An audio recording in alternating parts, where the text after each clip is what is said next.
Praise the Lord. Hallelujah, hallelujah. Hallelujah, hallelujah. Yeah.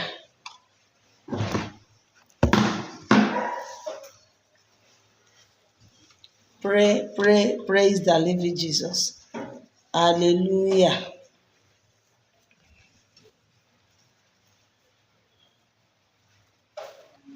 Ẹ já share program yìí. Mo fẹ́ kẹ́ bá mi táàgì ṣé ojú inú, okay. Ojú inú TV on TikTok. Ojú inú TV on TikTok. Ẹ bá mi táàgì ẹ̀. Àti àǹtí Àánú. Àǹtí Àánú. Sorry. Àǹtí Àánú tó sọ̀rọ̀ yìí. Ẹ bá mi táàgì ẹ̀. Good morning. So sorry. Yeah. Ẹ jọ̀wọ́ ẹ bá mi táàgì àǹtí Àánú. Ẹ já wá yin ọba àwọn ọba ká tó máa lọ. Ẹ já dúpẹ́ lọ́wọ́ bàbá mi. Ọba tó sọ èmi àti yín di àkókò yìí. Ẹ jẹ́ ká dúpẹ́ lọ́wọ́ olóore. Bàbá mo dúpẹ́ látorí mi dé sàlẹ̀. Iṣẹ́ ọwọ́ rẹ ni o. Bàbá mo dúpẹ́. Bàbá mo dúpẹ́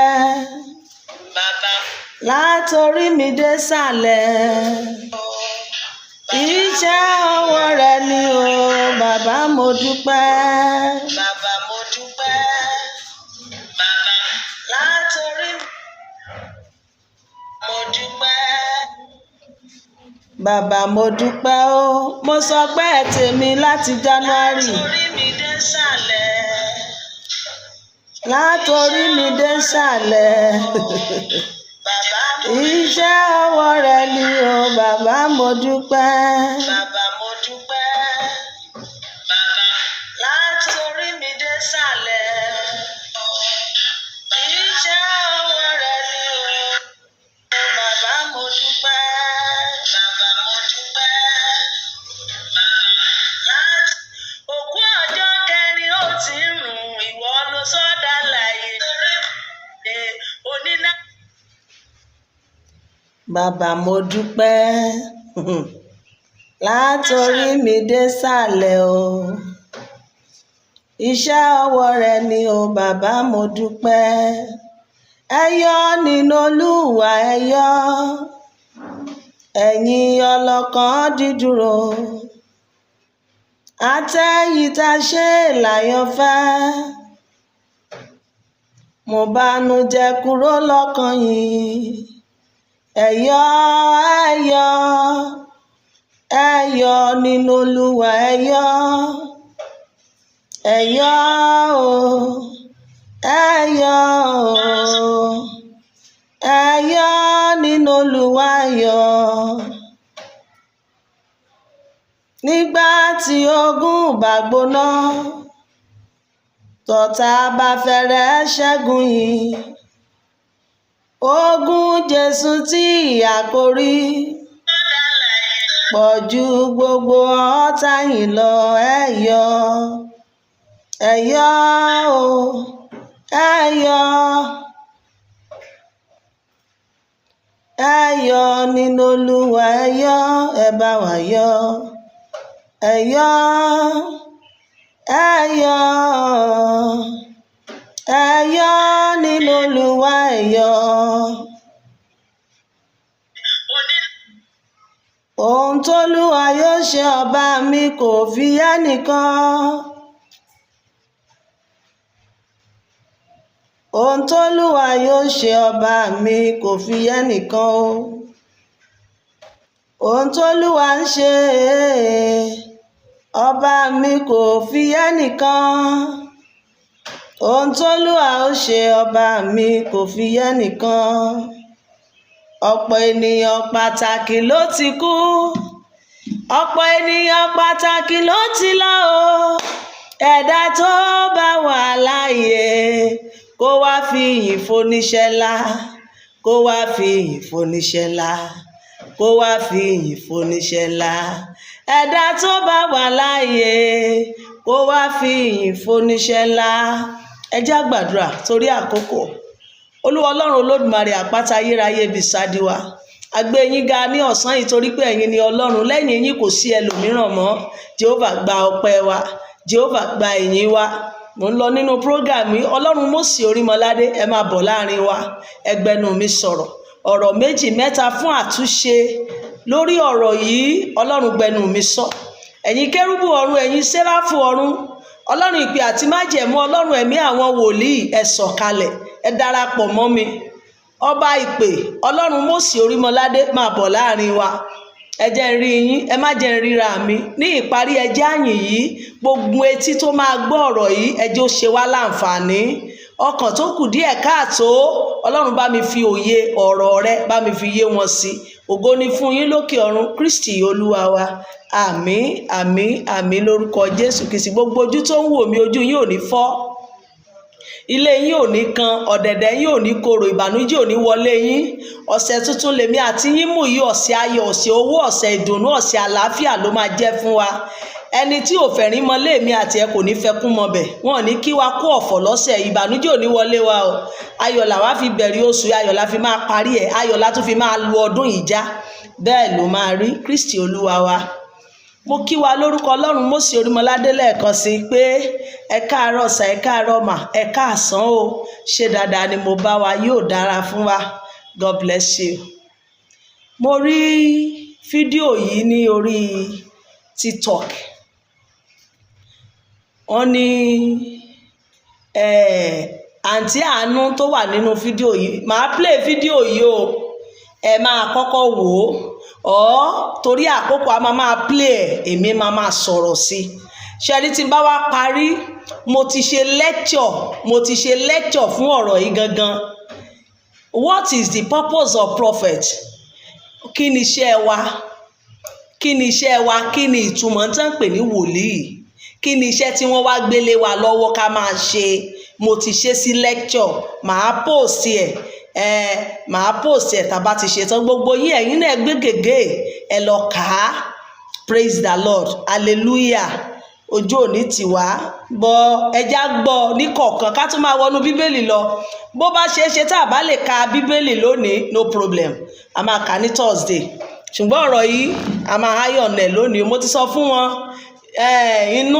inú TV àbí nǹkan, inú TV mo sọ fún wọn pé ẹ join mi lórí Facebook, later màá post ẹ̀ sí TikTok, but mo fẹ́ kẹ́ join mi.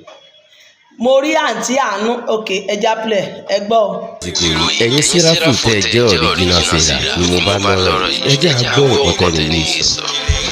Ìran wòlíì ló yẹ wé, ìran wòlíì ló lè.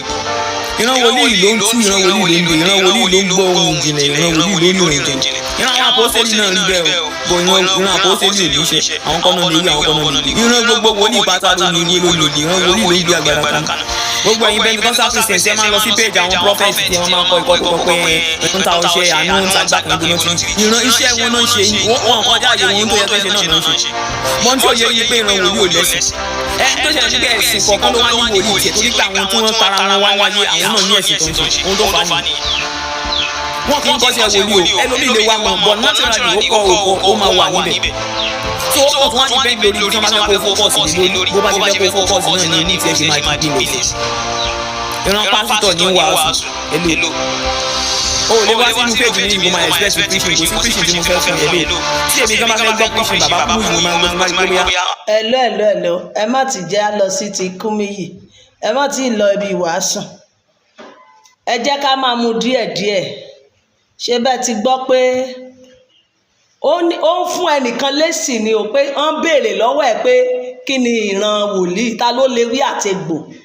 Ó wá ń fún wọn lésì wípé ìran wòlíì ló léwé, ìran wòlíì ló lè gbò, ìran wòlíì ló mọ ń gbádà agbádá kaná. Àǹtí Àánú, with due respect, mo láyọ̀ láti sọ fún yín wípé on behalf ilé Mósè Orímọládé C&S International Ministry Worldwide, èmi ìyá àdúà ilé Mósè, mo padà wá, mo wá láyọ̀ láti sọ fún ẹ wípé ìran wòlíì kọ́ ló ní ká máa gbé agbada kaná, ká máa jáwé, ká máa jágbò.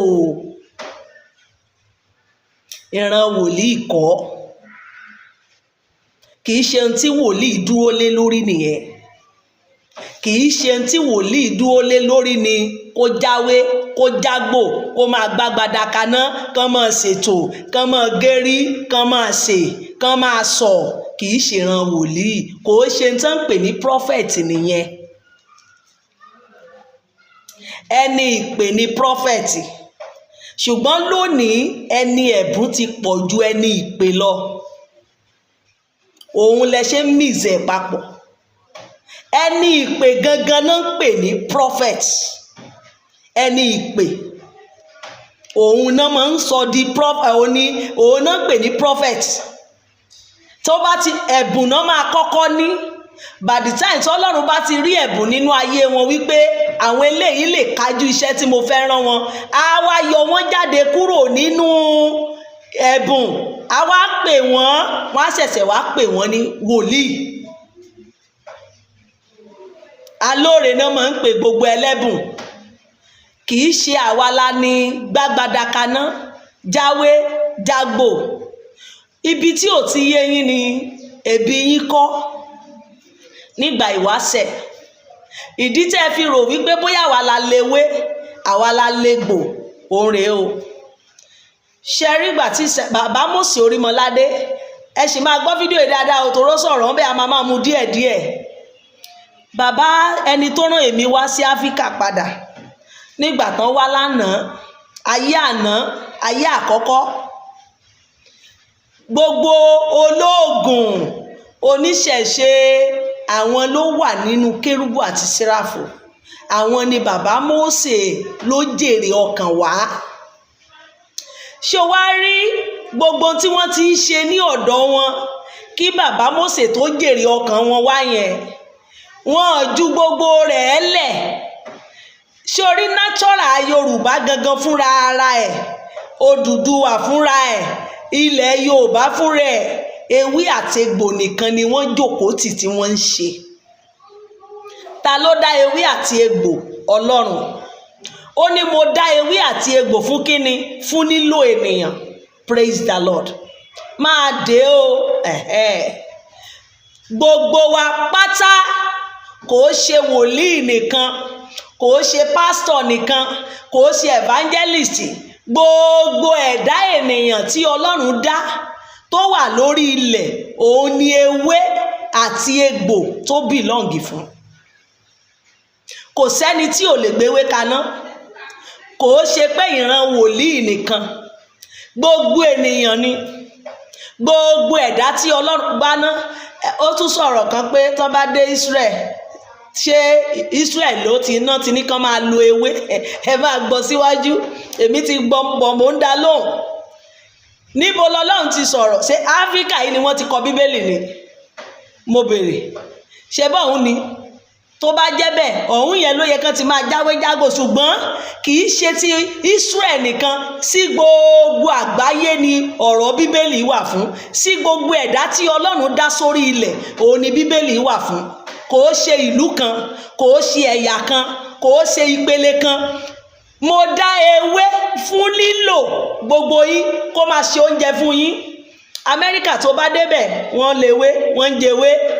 Tó bá dé UK, wọ́n ń jẹwé. Israel, wọ́n ń jẹwé. Nàìjíríà, kò sẹ́ni tí Ọlọ́run dá sórí ilẹ̀ yìí tí ò fún ní ewé pé ká máa jẹ, ká máa lò ó, ká máa fi lo oògùn. Báìsàn bá ń ṣe wá, a lè já. Kò pọn dandan wípé mo jẹ́ wòlíì, kò pọn dandan pé yìí ṣe wòlíì. Ìwọ tó o bá ti ní ìmọ̀, correction tí mo fẹ́ fún ẹ níbẹ̀ nìyẹn, àǹtí Àánú. Ẹnikẹ́ni tó bá ti ní ìmọ̀, Ọlọ́run dá ewé sílẹ̀, ó kù bá a ṣe fẹ́ mọ̀ lò ẹ̀. Ṣé o mọ̀ pé tó o bá mọ lílò ẹ̀, a kàn rí kókàn pọ̀ rẹpẹtẹ. Àwọn kan ló wá ìmọ̀ báwo la ṣe lè lo ewé yìí. Ọlọ́run tún fún àwọn kan, ó bẹ̀rẹ̀ sí fi hàn àwọn kan. Ṣé o mọ̀ pé Ọlọ́run ni bàbá kábíyèsí ni? Báwo làwọn yẹn dìtẹ́ẹ̀tì wípé ewé tọ́lọ́run dá ẹ̀ báwo ló ṣe máa ṣe jẹ? Ọlọ́run fún rẹ̀ ni. Òun ló tún sa àwọn kan ní ẹ̀sà sí àyè kan. Ẹ̀yin ẹ gba ìmọ̀ yìí, ìmọ̀ ewé àti egbò bẹ́ẹ̀ ṣe máa lò ó. Ọlọ́run ni, Ọlọ́run náà ni. Torí bó o bá nímọ̀ rẹ̀ báwo lo ṣe mọ̀ pé ó máa lò ó? Àwọn bàbá wa ti ń lò ó kí ojú tó là, àwọn gan Ọlọ́run ti mí sí wọn, fúnra Ọlọ́run ló sàbálé wọn lórí. Báyìí lẹ ṣe máa lò ó. Bó o bá pa ewé kí náà ń porúkọ efinrin, tó o bá já, tó o bá mú, gbogbo àìsàn tó ń ṣe ẹ́ kidney ó máa lọ. Ọlọ́run fúnra ẹ̀ ni. Ọlọ́run ló ṣí ojú wọn síbẹ̀. Praise the Lord. Ọlọ́run ló dá ewé àti egbò. Gbogbo àwọn bàbá wa tó ń lò lánàá yẹn, ìwòsàn tí wọ́n bá nìyẹn Ọlọ́run fúnra ẹ̀ ló fún wọn. Wọ́n kò ṣe ẹ̀yẹ nìkan ló bá láyé. Ohun tí mi ò fẹ́ máa gbọ́ kẹ́ máa sọ wípé iṣẹ́ àwọn bàbá wa àbáláyé, kì í ṣe bàbá ẹ̀ nìkan ni wọ́n gbéwé fún. Hello? Kì í ṣe ìran yín. Bóyá ẹ wá jẹ́ babaláwo wá wò pé àwa lálẹ́ hàn àti kìrìsìtẹ́nì àti mùsùlùmí àti everybody tó Ọlọ́run dá sórí ilẹ̀ alààyè, òun náà gbé bí àtẹ̀gbò fún. Gẹ́síkíá kò ṣe ẹ̀yà kan ló léwé, ìran wòlíì ló lágbádá, irọ́ o. Gbogbo ẹni tí Ọlọ́run dá sórí ilẹ̀ ló lè já ewé, tó o bá ti mọ bó ṣe fẹ́ lò ó. Ìgbà tí àwọn zayéèsì tí wọ́n máa ṣe tiwọn, àwọn wá gbé ìmọ̀ dìde kí ojú bẹ̀rẹ̀ sí là. Ó rí bí àgbo làwọn bàbá wa fi ń ṣe ká ti máa gbo. Àwọn ẹja àjòkó báwo la ṣe lè máa po kíní ìpọ̀? Ọlọ́run náà ni. Ọlọ́run ni. Kò sí ohun kan tó máa ṣẹlẹ̀ láyé yìí tá a bá fi fún ènìyàn láti ọ̀run. Kò sí baba ńlá ẹni tó lè lò níbí. Ọlọ́run ló mí sí wọn. Sáyẹ́ǹsì tán lọ pé tá a bá pa ewé eléèlé ó lè fún wa ní chloroquine, ó máa ṣiṣẹ́. Wọ́n dẹ̀ bẹ̀rẹ̀ sí lọ lẹ́búlẹ́bú. Wọ́n bẹ̀rẹ̀ sí ṣe sí káńsù. Wọ́n ṣe sí káńsù. Ó tún wá ń pọ̀ sí. O lè mú ní káńsù, o lè mú ní eléwé natural. Ṣùgbọ́n kí ló takò? Táwọn kan fi wá ríra wọn gẹ́gẹ́ bíi pé àwọn gan làwọn jókòó tì í. Ẹnikẹ́ni tó bá ti pe gbólóhùn tó yàtọ̀ sí Ọlọ́run sí, òun ló di òòṣà. Ibi tí different wá wà nìyẹn. Ẹnikẹ́ni tó bá ti já ewé, tó bá ti jégbò, Ọlọ́run ló dá, kì í ṣèṣù ló dá ewé o. Torí ìgbà tí ẹ bá máa sọ èṣù bá dá nǹkan, o lè porúkọ èṣù sí. Bọ́ Ọlọ́run ló dá. Ó dá mi, ó dá ewé. Mo ní ẹ̀tọ́, mo ní access sí ohun tí bàbá mi dá. Wàá já natural, wàá ṣe, wàá sàn, wàá dẹ̀ lọ mú, wàá forúkọ Jésù Kristi yà á sí mímọ́. Ohun tí Bíbélì wí nìyẹn. Ohunkóhun tí wọ́n bá ti ń tà ní ọjà, ẹ rà á, ẹ fi orúkọ Jésù ṣe kíni? Yà á sí mọ́. Ti Olúwa nílẹ̀, fi yà á sí mímọ́ kó o lọ jẹ. Ṣùgbọ́n ewé tẹ̀yìn já, ẹ̀yin jágbò, ẹ̀yin tí wàá wá ìmọ̀ ti èṣù, àwọn ẹ̀mí àǹjọ̀nú, ẹ̀mí àìrí, ẹ tún pè sí wípé ó ti yàtọ̀ sí lórúkọ Jésù Kristi. Ó ti yàtọ̀ sí Ọlọ́run. Jẹ́ kí ewé yìí jẹ́, ẹ ti da natural o, mo fẹ́ lò lórúkọ Ọlọ́run o, jẹ́ kí n mú. Bọ̀ ìwọ pé àwọn ìyá rẹ nígbà tí wọ́n ti kọ́lé ọ̀run bọ̀, nígbà tí wọ́n rọ́sọ tí ò balẹ̀, nígbà tí afẹ́fẹ́ ń fẹ́, àwọn ọmọ orúkọ tẹ́wé ń jẹ́, àwọn ọmọ èṣù kọ́ ló dá ewé. Mistake tẹ́ ń ṣe nìyẹn. O ò ní ìdí gbogbo àwọn ohun jàngànjàngàn, ohun èdè Ifẹ̀ kó máa sọ sí. Ọlọ́run ló dá. Ò bá àmọ́ yà sí mímọ́, kó já báyìí, kó sàn, kó dẹ̀ ṣe, kó mú, ó máa ṣiṣẹ́. Tó o bá ti mọ̀ bọ́ ṣe ń lò. Ìmọ̀ ni ìmọ̀ báwo la ṣe lè lò ó, òun ló kù. Ọlọ́run ti dá, ó dá fún lílò wa. Báwo la ṣe fẹ́ lò ó tá a fi ní lo tá a ní jẹ́ èèwọ̀.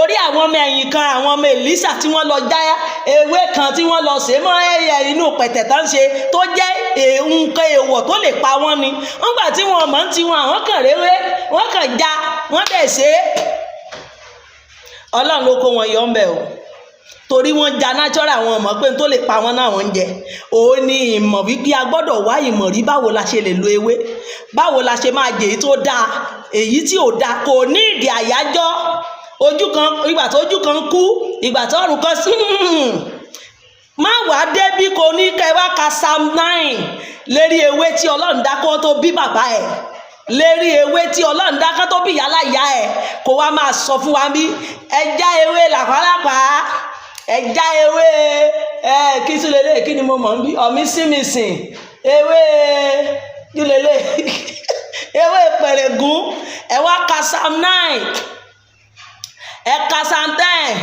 ẹ̀ka Psalm 20 ẹ̀ka gígígílọ̀nba kí ni sáàmù wá dé díẹ̀ kò ní ìdí já ewé bó o bá ti mọ̀ bí bàbá ń ṣe ibà lọ Olúwa ni mo dá fún lílò wa kò ṣèràn wòlíì dá mú ìwòsàn ti dé ìyẹn ò sọ wípé ò ní Jésù Kristi o kò tì mí ewé tó o já ní natural tó o mu natural fún ìwòsàn ni kò ó ṣe wípé o ti ń ṣe babaláwo nìyẹn kò ó wá ṣe wípé babaláwo ni wòlíì yẹn ìwọ tó dẹ̀ wá ń ṣe wòlíì ó ò di babaláwo fún yẹn babaláwo tó já ewé tó já gbòǹgbò kì í ṣe tó fi ń pè wọ́n ní babaláwo nìyẹn o Ọlọ́run ló dá everybody ló lè já ewé ọmọ mi kékeré tó bá mọ̀ bọ́n ṣe ń lò ó lè lọ jà kó mú mo sọ fẹ́ ìyá mi ò sáà mọ̀ pé kì í ṣe babaláwo kékeré wa tí inú bá run ẹ báyìí máa mi ẹ lọ́ọ́ máa parí igún o ewé kan báyìí tó mọ̀ ṣe sọ àparí igún àtẹ̀fìrí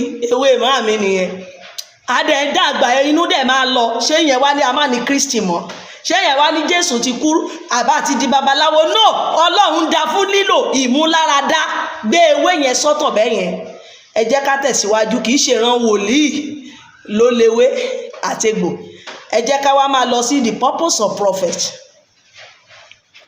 let's go.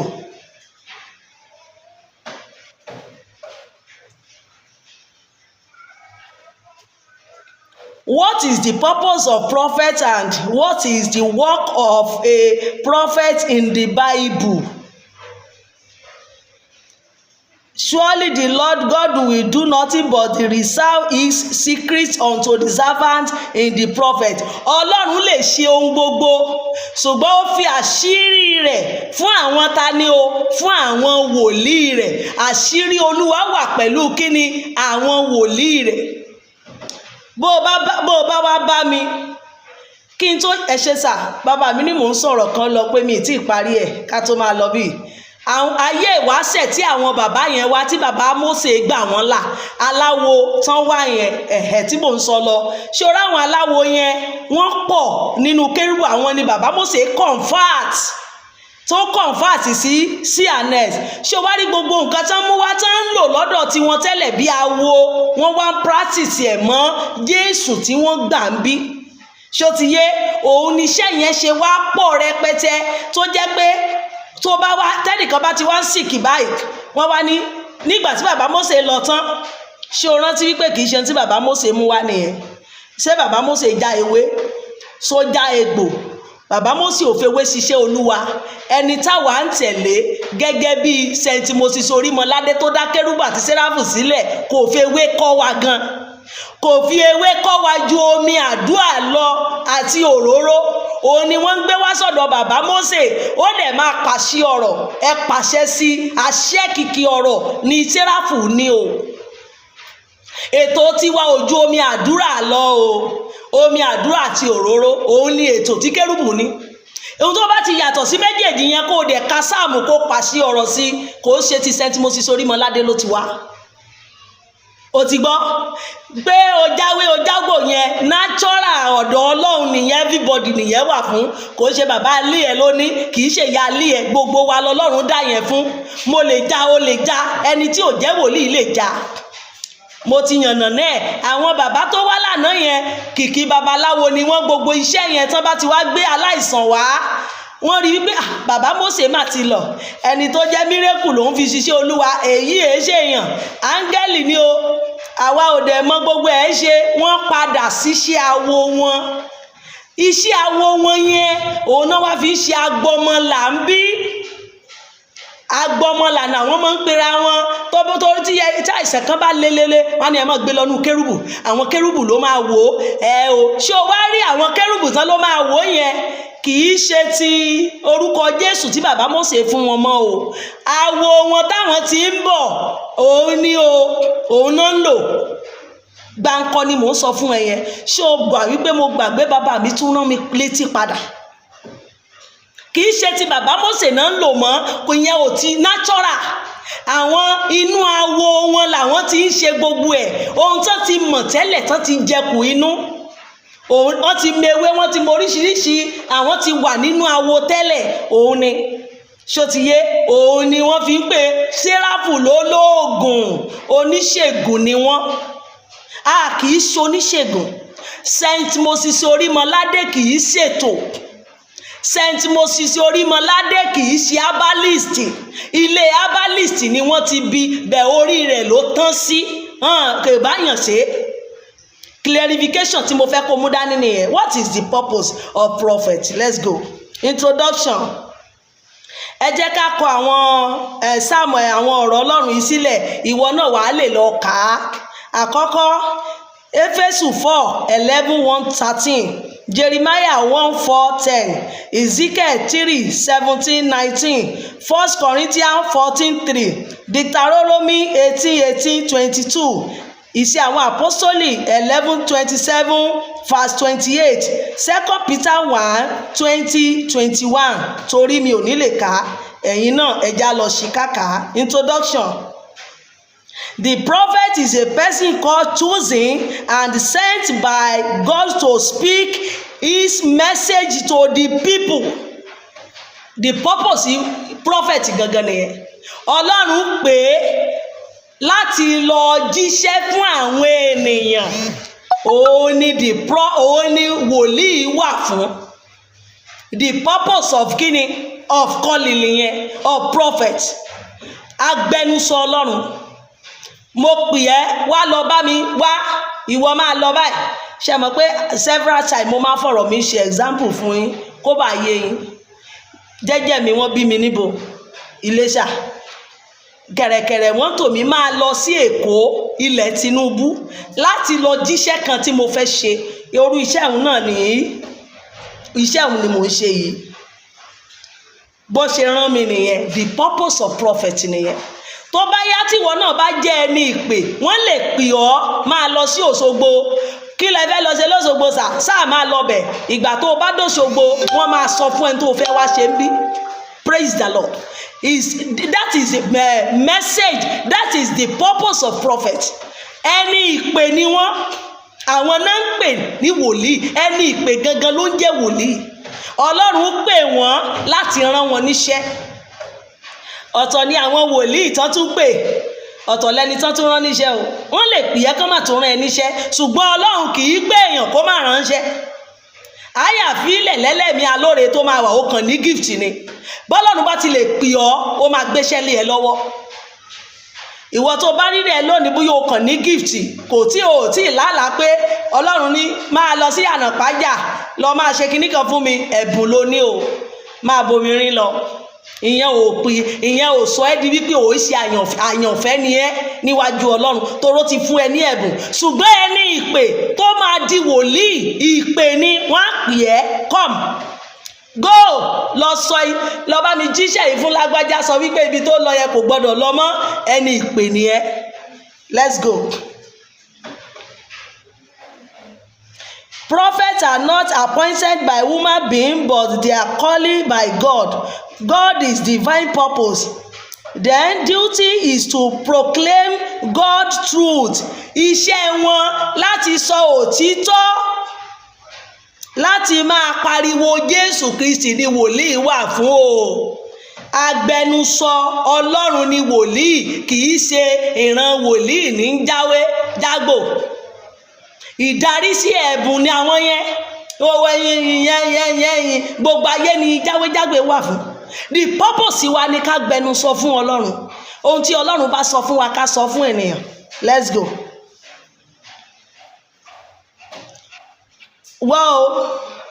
God truth warn against sin, láti máa warn àwọn ènìyàn wípé kí wọ́n yí padà kúrò nínú ẹ̀ṣẹ̀ wọn. Ẹ yí padà, ìjọba Ọlọ́run kù sí dẹ̀dẹ̀. O rántí o bọ̀dá Jòhánù o rántí gbogbo àwọn wòlíì tó ti wá, iṣẹ́ wo ni wọ́n ṣe? Lọ ka gbogbo ọ̀rọ̀ tí mo sọ yẹn, wàá rí ohun tí wọ́n ti ṣe síbẹ̀ tó o bá mọ Bíbélì. Encourage righteousness, reverse God's will, and prepare people to walk faithful with Him. Láti ṣe kíni o, láti bá àwọn ènìyàn sọ ọ̀rọ̀ òtítọ́, láti máa pè wọ́n sí àjọ ìrònú, láti máa tẹ̀lé Jésù Kristi ní ọ̀nà òtítọ́ àti òdodo. Ó ní wòlíì wà fún ọ.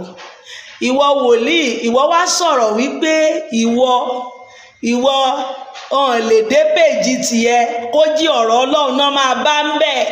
Jọ̀ọ́ jàre àǹtí Àánú, tán bá dórí péjì ẹ kí ni wọ́n bá ń bẹ̀ o? Ètò mọ́ ṣe máa gún ọṣẹ, mọ́ ṣe máa jáwé, mọ́ ṣe máa jágbò, ìyẹn kọ́ ni o. Tán bá dórí péjì ẹ tí ò bá sí ọ̀rọ̀ Ọlọ́run níbẹ̀, tó o bá pera rẹ fún mi ní wòlíì, màá sọ fún ẹ wípé you are a failure. You are not a prophet. You are not a prophetess. Ẹnikẹ́ni kò lè rí ohunkóhun gbà láì ṣe wípé o bá dá Jésù mọ̀. Ọlọ́run ló máa ń pèèyàn fún rẹ̀. Ẹni tí Kristi bá dẹ̀ fẹ́ pè, tí Ọlọ́run bá pè, wàá mọ̀ ní tòótọ́. Ó lóun ò gbọ́ wàásù. Ó ní tóun bá tiẹ̀ fẹ́ gbọ́ wàásù gan, ìwàásù bàbá Kúmúyì, tóun bá fẹ́ bù sí ara òun á kàn lọ sí péjì bàbá Kúmúyì, òun á lọ gbọ́ ìwàásù. Can you imagine? Ọmọ tó pera rẹ̀ ní ọmọ Séráfù is a slap. Kò sí gbogbo ẹni tó sọ̀rọ̀ Ọlọ́run ní Kérúbù àti Séráfù tó fẹ́ fi wọ́n ṣàkàwé. Bàbá bó tilẹ̀ jẹ́ Kúmúyì òun náà ọmọ Séráfù ní gbogbo wọn. Kìrìsìtẹ́nì ni wá, a lè gbọ́rọ̀ ara wa, ṣùgbọ́n ibi tó wà tó pera rẹ̀ ní Sianes. Ṣé kò wá sí oníwàásù láyé mọ́ nínú Kérúbù àti Séráfù? Ṣùgbọ́n nígbà tẹ́ ẹ̀ wá òtítọ́, báwo lẹ ṣe fẹ́ rí? Ìwọ fúnra ẹ, ọ̀rọ̀ òtítọ́ tó yẹ kó o mọ̀ ó wá. Jésù tó yẹ kó o gbé mì ó gbé mì. Ohun tí ò yẹ ló ń wá kiri. Tán bá dórí péjì ẹ, kàn máa jáwé fún wọn bẹ́ẹ̀ ṣe máa jáwé ata. Kí ni iṣẹ́ babaláwo dúró tì? Ṣọ́ra àwọn babaláwo, àwọn yẹn ló wá mú iṣẹ́ yẹn gangan lọ́kùnkúndùn. Wọ́n jókòó tì wípé eléyìí tó wàá jẹ. Ọlọ́run ló mọ̀ọ́mọ̀ kírètì eléyìí fún wa. Àwọn tún wọnú ìgbàlẹ̀ lọ, àwọn tún lọ wá ìwé 7 book of Moses, 8 àwọn ìwé iṣẹ́ àlùpàídà. Àwọn ìwé kan wà, orúkọ angel ló wà ń bẹ̀. Bó ṣe àwọn angel tó máa sọ̀sán, tó máa sòru, tó máa angel tó lè mú òjò, angel tó lè kọ̀máǹdì. Kì í ṣe Kérúbù àti Séráfù lónìí o. Kì í ṣe àwa. Praise the Lord. Àwa kọ́ la ní. Iṣẹ́ Egypt ni o. Iṣẹ́ àlùpàídà ni. Ìgbà tí wọ́n rí nígbà tí Mósè náà, tí Ọlọ́run pàṣẹ fún Mósè ṣe báyìí, àwọn náà sọ fún Mósè, àwa náà lè ṣe é. Àwa náà lálùpàídà tiwa. Ìwé gbogbo táwọn ń ṣe yẹn làwọn kọ jáde. Mósè tiwa tí ó wà nù kò kọjú ìwé 5 lọ tí Ọlọ́run fún láṣẹ. Mo sì ń bọ̀ ńbẹ̀ o, oríṣiríṣi ọ̀rọ̀ nìyá yìí ti sọ lórí TikTok dànùdànù. Mo dẹ̀ ti fún ẹ, mo ti bẹ́ẹ̀ ṣe lecture lé lórí gidi gan. Èmi àti ẹ máa analyze ẹ, kó ṣe ìjà o. Máa analyze ẹ fún ẹ gan. Tó bá farabalẹ̀ tó máa bá yín post ẹ sí Facebook, sí TikTok yẹn, kó wá lọ jòkó kó rí ìdí ẹ. Bíbélì tèmi sọ pé àwọn ènìyàn mi ṣègbé torí pé wọn ò ní ìmọ̀. Tí o bá pera rẹ ní wòlíì tí ọ̀rọ̀ Ọlọ́run ò bá ti sí nínú ayé ẹ, you are a failure. Tó o bá pera rẹ ní wòlíì, tó o bá ní báwo ni ti Jésù ṣe jẹ́, you are a failure. Bó o bá pera rẹ ní wòlíì, tó o bá ní, ó tiẹ̀ tún sọ nǹkan kan bọ̀, mo ti ṣe lecture lọ lórí. Ó ní Jésù kì í ṣe Ọlọ́run. Ìgbà kan mo máa rí àǹtí á ṣe bí àwọn ọlọ́sùn. Ó máa ṣe bí ọlọ́sùn. ó ń gbèjà omi, ó ní Ọlọ́run ò dá omi. Mo ti ṣe lecture lórí yẹn náà, mo ti ṣe lecture fún gbogbo ohun tó ti wí, mo ti bá jókòó, mo ti ṣe lecture lé lórí. máa post ẹ̀ kọ̀ọ̀kan, ṣùgbọ́n eléyìí purpose prophet ni o. Ẹ jẹ́ ká wá gbọ́ ohun tó wí síwájú díẹ̀ ká tó máa sọ̀rọ̀ lọ. Ẹ gbọ́. mo fẹ́ boost the spirit mi. I will go to YouTube and play his ministration. Ìran wòlíì àṣẹ agbára ìtúsílẹ̀ àwọn tó ń yàn lábàwọn ọmọ ẹsẹ̀ fún àwọn àpòsílẹ̀ wọn àwọn àpòsílẹ̀ wọn yọ̀ǹda iṣẹ́ fún àwọn ìpèsè òwúrọ̀ àpòsílẹ̀ tó máa ń lóko lọ jẹ́ wípé àgbẹ̀dẹ ìran wòlíì lòdì gbogbo ìyàtọ̀ tó wà mẹ́rin. Ṣé mo ti dẹ́ ni ẹlẹ́hùn? Thank you, God bless you. Hello, brother mi, my beginning, the internal secretary ọjà ni mo máa ń lọ. But mo wá rí wípé àwọn. Praise the Lord. Ṣé ti gbọ́ ohun tó ń wí ní ti ẹ̀bẹ̀ yẹn? Màmá kan wá béèrè wípé ẹ gbọ́ ohun tí màmá yẹn náà máa sọ o, ẹ farabalẹ̀ lọ́sàn-án ìkẹgbọ́ o. Màmá bọ̀ jẹ́ kí n sọ tí màmá yẹn sọ kó bá yá. Màmá yẹn sọ nínú voice note wípé brọ́dà mi àwọn lọ church kan, wọ́n ní ẹlẹ́mìí kó sínú ẹ̀mí. Ẹlẹ́mìí yẹn ẹni tó fẹ́ dé òtúfọ̀ tó fẹ́ ṣe atúmọ̀, ó wá sọ pé kò sọ̀rọ̀ níwájú ẹlẹ́mìí eléyìí o, kò sọ̀rọ̀ níwájú ẹ̀, ó kàn ń sọ ìfèdèfọ̀ lásán ni. Wọ́n ló tú lára. Inú bá bí màmá yìí. Màmá yìí ní ẹ̀tánà làwọn ti wá, pé àwọn ẹ̀tánà kì í ṣe bẹ́ẹ̀ náà. Báwo náà ṣe máa sọ wípé ọ̀rọ̀ ò sí níwájú ẹ̀. Màmá tó ṣe voice note yẹn jáde, kì í ṣe gbogbo ẹlẹ́mìí tó bá kó sínú ẹ̀mí lọ̀rọ̀ wà níwájú wọn mà. Kì í ṣe gbogbo ìfèdèfọ̀ tí wọ́n ń sọ yẹn òun ló nítumọ̀ mà. Ìmí wà tí atúmọ̀ tó bá wà níwájú ẹlẹ́mìí tí ò bá kájú ẹ̀, tí atúmọ̀ tó bá wà nínú ẹ̀mí tó bá jí ọmọdé, kò ní ọgbọ́n orí láti wà nínú ìmísí tiẹ̀ láti fi operate. Ó máa tú ẹlẹ́mìí yẹn lára ni. Ẹni tó bá dàgbà nínú ẹ̀mí, òun ni tó bá ti gbọ́ ìfèdèfọ̀ tí alóore yẹn sọ, tó bá ti mọ̀ wípé kò sí ọ̀rọ̀ mọ́ọ̀chì níwájú ẹ̀, òun máa gbé rẹ̀ sínú ẹ̀mí ni. Lẹ́sẹ̀kẹsẹ̀ atúmọ̀ yẹn inú ẹ̀mí tiẹ̀ ló ti máa túmọ̀ lọ. Bọ̀ wòlíì kí wòlíì tí ò bá ti dàgbà tó bẹ́ẹ̀, bí ẹ̀kọ́ wọn ò tí ì jinlẹ̀ tó bẹ́ẹ̀, wọ́n máa tú ẹlẹ́mìí yẹn lára. Lẹ́sẹ̀kẹsẹ̀ ẹnikẹ́ni tó bá ti sọ pé èmi ò fẹ́ wọnú ẹ̀mí tí, mi ò fẹ́ bá rìn nínú ẹ̀mí, gbogbo ohun tó ń sọ yìí ò rí túmọ̀ sí, sọ pé gbàdúrà fún kó yí sí Yorùbá. Sọ Yorùbá. Tí ò bá ti lè sọ Yorùbá, Olúwa kó tù ẹ́ lára. Màmá, kì í ṣe gbogbo ẹ̀ ló nítumọ̀ mà. Àìmọye iṣẹ́ míì tí wòlíì máa ń ṣe fún àwọn alóore bẹ́ẹ̀ ṣe ń wò yẹn, ṣùgbọ́n àṣírí wòlíì wà pẹ̀lú àwọn èèyàn tiẹ̀. Ọ̀rọ̀ wòlíì ni. Àìmọye iṣẹ́ la máa ń ṣe gan fún alóore, bọ̀ lójú ara wọ́n máa ń gbéraga. Òun ni mo ṣe máa ń sọ fálóore míì, àmọ́ máa gbéraga lórí nonsense, lórí tí ò sí. Ẹni ọ̀gá alóore la túmọ̀. Èmi ò fẹ́ mọ bó o ṣe dàgbà tó nínú ẹ̀mí tó bá ti mú ẹnà dúró, ẹni tó máa wà ẹ́ yẹn ọ̀gá ẹni ní mọ́mẹ̀ntì yẹn. Torí gbogbo ohun tó ń sọ tí wọ́n rò bó nítumọ̀ lójú ara ẹ̀ yẹn, nígbà tó bá débi ti ẹ̀mí ó lè má nítumọ̀ sá. Ó lè jẹ́ ọ̀rọ̀ méjì mẹ́ta péré ló wà níwájú ẹ̀. Wòlíì tó bá dángájíá lẹ́ni tó fẹ́ túmọ̀, òun ló ṣẹ̀ṣẹ̀ máa gbaṣẹ́ yẹn ṣe. Òun ni wípé àwa gan tó fẹ́ túmọ̀ a gbọ́dọ̀ wà nínú ara wòlíì tó ìmídélè tán bá ti gbàdúrà. Ẹ̀yin kan tán bá ti ní ẹ wá túmọ̀ báyìí, ẹ kàn gbé bíbélì ní ẹ̀dẹ̀ ń túmọ̀ lọ nìyẹn, you are a failure. Tara ló máa tú. Tán bá ti ní wá túmọ̀, kúnlẹ̀ sọ wípé ẹ gbàdúrà fún mi. Ìmísí yẹn máa dàbò ẹ́ lẹ́sẹ̀kẹsẹ̀. Bó o bá dìde, ìwọ kọ́ ló dìde mọ́. Bàbá mi gbaṣẹ́ yẹn ṣe nìyẹn. Ẹ̀mí mímọ́ fún rẹ̀ máa operate. Ṣùgbọ́n tó bá ti jáṣe ló kàn fẹ́ fìgbéraga dé díẹ̀, ránranrun lẹ́ẹ̀tú tẹ̀dẹ̀ máa lọ. Ọ̀rọ̀ yín máa contradict ara yín, ní gbọ́n tẹ́ ẹ jọ ń sọ. Àìmọye ìfèdèfọ̀ ló wà màmá tó jẹ́ kò nítumọ̀. Ìmíì dẹ̀ nítumọ̀. Ẹlòmíì dẹ̀ rèé, àwọn wòlíì kàmíì wà tó jẹ́ pé ìtanú ni wọ́n. Àwọn àkùkọ gàgàrà tí òun fẹ́ kí kékeré kọ, bó ṣe wà ní nàgì ló wà ní ìjàngbá àbí kí lẹ ṣe máa ń sọ. Àwọn kan wà, èmi ti bá wo èyí tó ojú táwa ti rí yìí tí ojú tí ò fọ́ ni o kò lè fọ́ mọ́ lọ́rọ̀ tiwa. Àwọn wòlíì kan wà wọn ò fẹ́ kó o tó wọn. Àwọn wòlíì kan wà wọ́n ti dàgbà, ibi tán dàgbà yẹn wọn ò fẹ́ kọ́mọdé kankan máa bọ̀ lókè. tó bá wá rí ẹlẹ́mìí alóore tó jẹ́ pé ìfèdèfọ́ rẹ̀ ó ń sọ gbangba tó dùn, wọ́n lè ní kò sọ̀rọ̀ wájú ẹ̀ pé ó dùn ó dáa ju tiwọn lọ, wọ́n á ní rándanràndan ló ń wí, kò nítumọ̀. Irọ́ sì ni. ìtanú wà màmá, ìkà àwọn wòlíì wà. Má tó mi má jù mí lọ, àkùkọ gàgàrà tí ò fẹ́ kí kékeré kan wà, ṣùgbọ́n ibẹ̀dẹ̀ ni, kì í ṣe gbogbo ìfèdèfọ̀ náà ni túmọ̀ wà fún.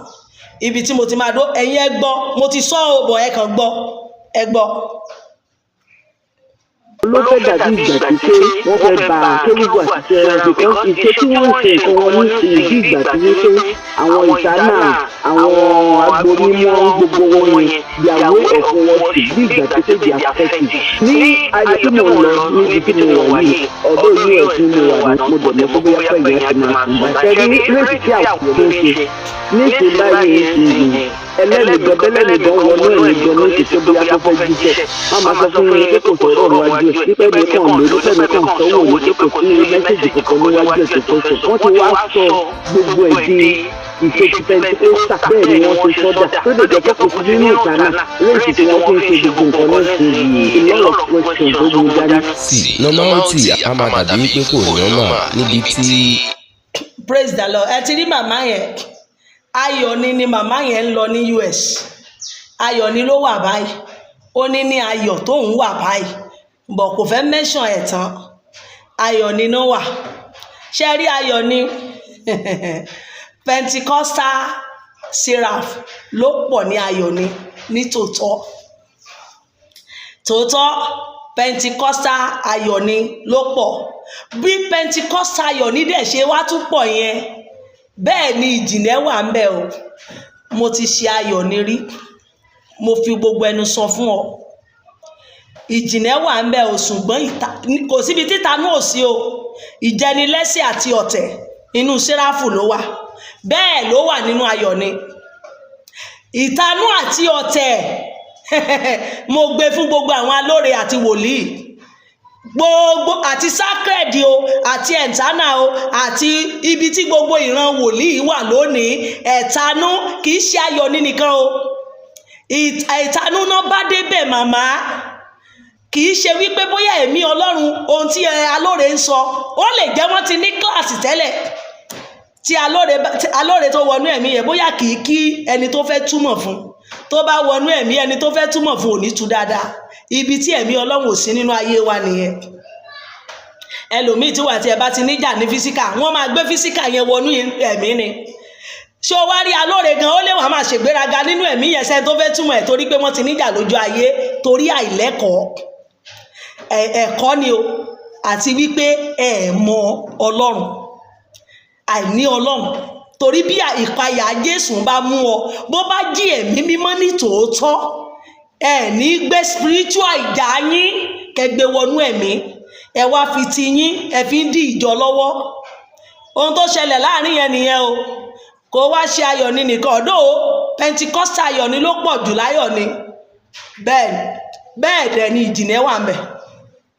Àìmọye nǹkan míì tí sákẹ̀dò kì í ṣe.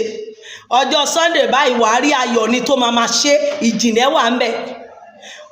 Ó kàn wọnú ara wọn ni. Bẹ́ẹ̀ náà ni ẹ̀ńtánà. Àìmọye nǹkan míì tí ẹ̀ńtánà ó ṣe mọ́ tó bá wọnú ayọ̀ ni, ó wà ń bẹ̀ 247. Ó ń yọrùkúrú. Bí mi ti ṣe bí mi ò kọ́dà lójú ẹ wá rò bí mi ń ṣayọ̀ ni. Gbogbo séráfù lèmi ṣe. Ọmọ ṣé mi ẹni tán ẹja kúrò lórí yẹn. Tó bá ń gbọ́ séráfù is me. Gbogbo wọn ní tèmi. Ẹbí kan bá ṣe dáadáa mo máa sọ wọ́n ṣe dáadáa. Nípa sàkàdẹ́lì àwọn Pentecostal wọ́n ti mọ Bíbélì. Ṣé orí ẹnikẹ́ni tó bá mọ Bíbélì tí ọ̀rọ̀ Ọlọ́run gbénú ayé ẹ̀ wàá máa rò wípé ó dàbí Pentecostal ni. Àwa gan ni Pentecostal yẹn. Ohun tí bàbá Mósè dẹ̀ wà fún gangan ni Pentecostal tí wọ́n fojú wá wò yẹn. Bíbélì yẹn gangan náà ní ká mọ̀. ṣé kí n sọ̀rọ̀ with due respect fún gbogbo ẹ̀yin bàbá tó ti lọ àtàwọn bàbá kan tó wà. Ohun tó fa wàhálà yìí tẹ́ fi ń wo ayọ̀ níbi Pentecostal ni pé àwọn kàwé, oníwèé lẹni tó mú ayọ̀ ni tí ó mú lọ sókè ọya, bàbá àlògbó.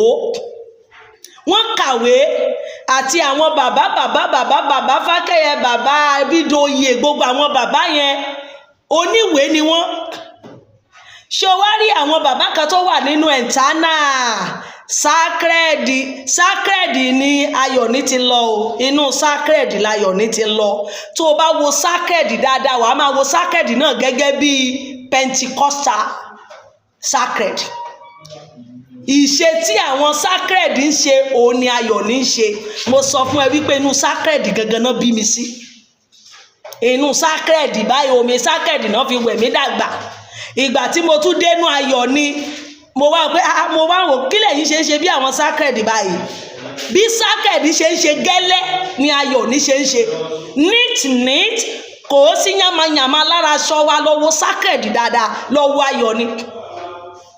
Nonsense aṣọ ọ̀dọ̀ọ̀la ò lè rí lára sacred.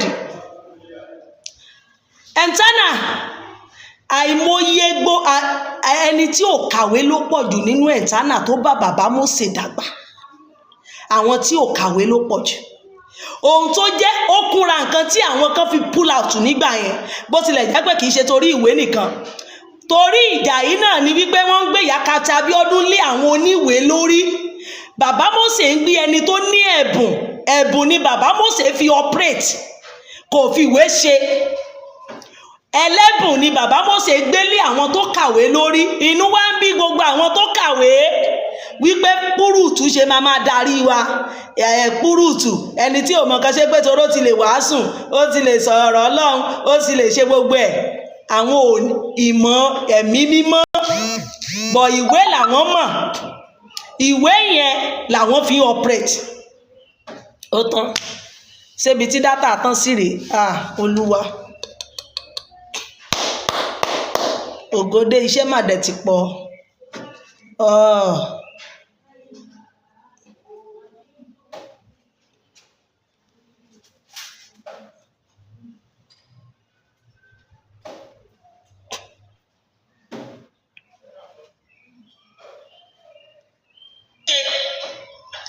Ẹlẹ́bùn ni bàbá Mósè gbélé àwọn tó kàwé lórí. Inú wa bí gbogbo àwọn tó kàwé. Praise the Lord o. Praise the Lord. Ṣé ti live signal. Olúwa orúkọ rẹ ti ní ìtò network.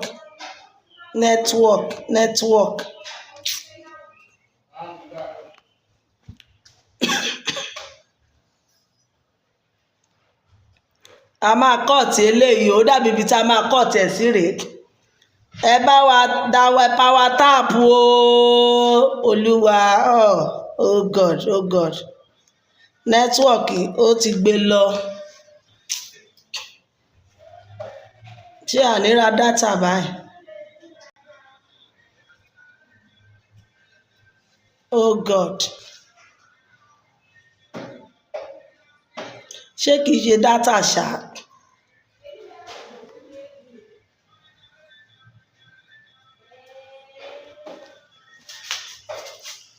Ẹ jẹ́ n cut ẹ̀. A máa ṣe ní part 2.